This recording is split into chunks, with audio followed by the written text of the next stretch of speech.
So, hello mga kulichap, isang magandang araw po sa ating lahat. Ayan, sumikat na po yung haring araw after ng mga ilang araw ng pag-uulan.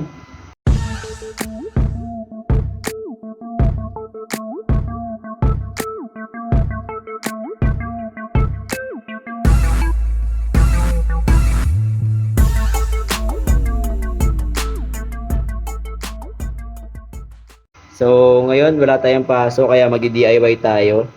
So, problema rin yun ba guys, yung mga nandyan sa pagitan ng inyong mga pintuan.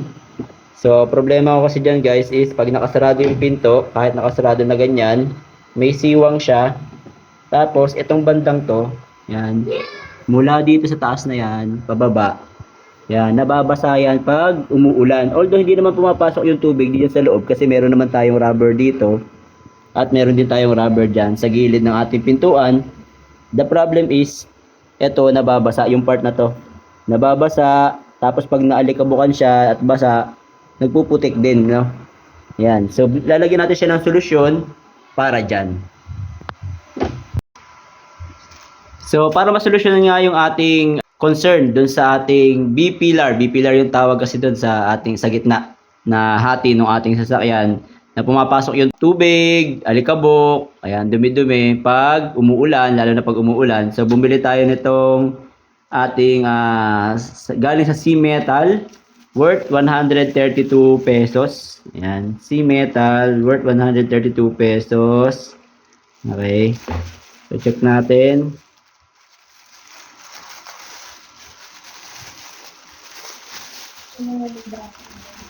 Wow! Yan. So, ito siya. Ito yung ikinakabit na rubber, no? Tatry natin kung effective ba siya, okay ba siya, or kumusta ba siya. So, ito ay parang nasa, kung hindi ako nagkakamali, 2 meters. Dalawa yung option nyo kasi, isang 1.6 at saka isang 2 meters. So, tingin ko naman, ang tagal ko pinag-isipan to kasi tinitingnan ko siya, yung dalawang dulo, magkatulad ba? So, para magkabilang pinto, malalagyan natin. Ayan, yan yung kanyang haba. Ayan. So, 2 meters to. 2 meters.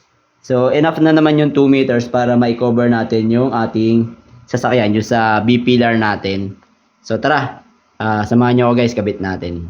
So, ayan, kakabit na natin guys. Ano, ayan. Ito nga pala yung ating pump, no? Ngayon, gumagana pa rin hanggang ngayon. Medyo matagal na yan, pero nagagamit pa rin natin. Lalo-lalo na ngayon, umuulan, pang-pump ng tubig. So, ganito lang yung gagawin natin. Meron itong pang-ipit. Ayan, may pang-ipit siya dyan. Tapos, iipit lang natin siya dito sa ating pintuan. So, yung part na to, iipit natin dito sa ating pinto. Yan. So, ganyan ang mangyayari dyan, no? So, pwede nyo itaas ng konti para iipit. Kasi yan, pag sinarado natin, maya, try natin. Kasi pag sinarado natin yan, guys. Yan. So, mapapansin nyo, meron siyang siwang. Tapos, ito, yan, yung part na yan, makikita yung loob niyan eh. Yan. So, pumapasok dyan yung hangin, alikabok, tubig. So, ito yung gagamitin natin na pang prevent sa kanya. So, hindi lang natin alam kung gano'n siya ka-effective, pero tatry na rin natin. So, 132 pesos lang naman siya. So, mura lang, no? So, ipit lang natin.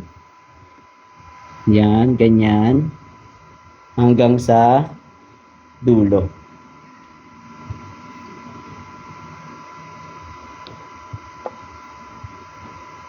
Yan, medyo natatanggal-tanggal siya, guys. So, hindi ko alam kung pag ito ay naikabit natin ang buo, kung matatanggal pa rin siya. Isang kamay lang kasi yung gamit ko eh, kung kakapit. So, meron product nito makapit, merong hindi. Yung iba, nilalagyan daw nila ng silicone.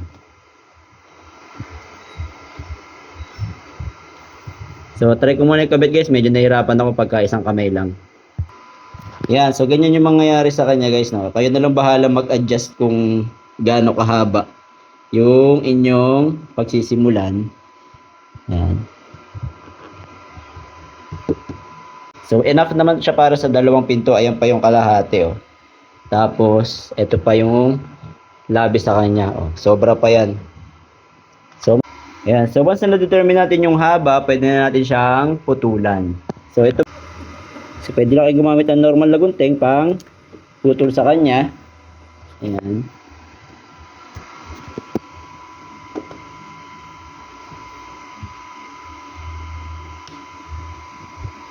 Itatry natin kung sasara siya.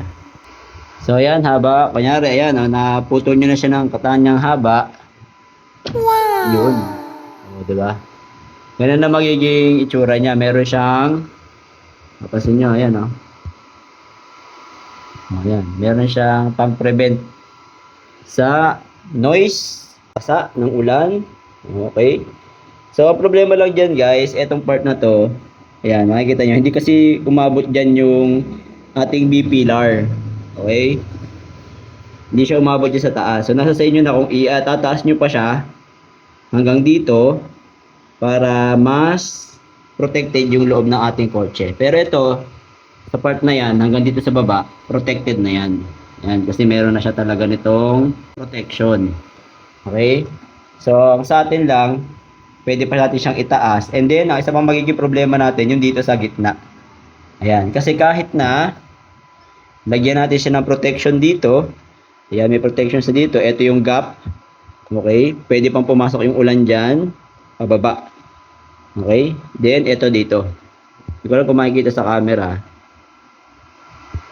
Nag-focus. Itong gap na to. Ayan. Dito sa, galing dito sa taas, pababa. May gap din yan. So, ang mangyayari dyan is, yan o. Malaki rin yung gap, di ba? Papasok din niya siya ng tubig. Yan. So, at least kahit pa paano, meron tayong protection dito sa gilid. Kasi dito naman nag-i-splash yung mga tubig galing sa mga kasabay natin sa daanan. Dito mag-i-splash. So, pwedeng pasukin niya ng dumi. Kasi pagka ako, galing sa ulan, no, pagbubukas kong ganyan, basa yung loob, tapos maputik-putik. Kasi pumapasok nga yung mga talsik-talsik ng kasabay kong sasakyan. So, dito mape-prevent natin. Ayan. Tapos, ang gagawin ko na lang ng solusyon is doon sa gitnang to. So, ang bala ko dyan, lalagyan ko siya ng foam na parang one-sided foam. Ayan. Didikitan natin dito, pababa, para pag sinarado yung pinto, nakalapat siya. Hindi masyadong papasok yung ating mga tubig ulan or tubig pag nagpapakarwa siya. Dito medyo protected na siya hanggang baba. So ang gagawin ko lang, itataas ko lang ng konti dito, tatry ko para ma-prevent dito sa ibabaw yung gap niya. May konting ano na siya, space. So kaya ang ginawa ko dito, hindi ko muna siya pinutol ng sakto. So, ang ginawa ko, meron akong panabis. Ayan. Para itataas ko siya. Okay. So, try natin mamaya kung ano magiging itsura niya. So, ganito guys, yung magiging finished product natin. Ang ginawa ko, nilabas ko lang dito sa banda dito. Ano? Ayan. Para hindi naka-open yung gap. And then, pababa. Ayan. Tinrim ko lang. Pinutol ko lang hanggang dito sa pinakadulo niya. So, may mga portion na makapit naman siya. Ayan, tulad nito. Makapit yan dyan. Yan. Pero pagdating dito sa taas, kasi kapos na yung kinakapitan niya, wala na siya kinakapitan. So may tendency na natatanggal siya pag nagsasara tayo ng pinto. Yan. Try natin Yun. Nakapansin nyo, yun sumasama siya. Yan. Pero doon sa baba, okay naman siya. Yan. So yung iba ang ginagawa, nilalagyan siya ng silicone, no? Para kumapit yung part na to. Yan, para kapit na kapit siya dyan. So, yun ang ginagawa nila. Pinapakapit nila ng maganda. So, wala naman siya nagiging problema sa pagsara ng pinto. Mas maganda pa nga siya. Mas maganda yung lapat ng pinto, no? Yan, pag dito naman sa likod, hindi naman siya affected. So, ang gagawin ko, guys, maglalagay lang ako dito ng pandikit, no? Yan. Siguro, double-sided or kung nano magic tape, kung kakayanin siya ng nano magic tape or may kapit natin. So, try lang natin and then observe natin kung ano yung magiging result niya or effect niya doon sa ating sasakyan. So, ganun din yung gagawin natin sa kabila sa pagkakabit ng kabilang dulo. So wala kayong magiging problema guys sa dulo-dulo nito kasi yan. Magka-opposite naman siya, dalawa may dulo na ganito. So ito yung dalawang hinanap ko. Yan. Alright, so siguro may nabag din naman ako pakipanabang sa araw na ito. At sa mga hindi pa po nakasubscribe, subscribe na lang tayo sa Kulit Shop. Ang shop na makulit pero walang physical shop. See you in my next videos. Bye-bye!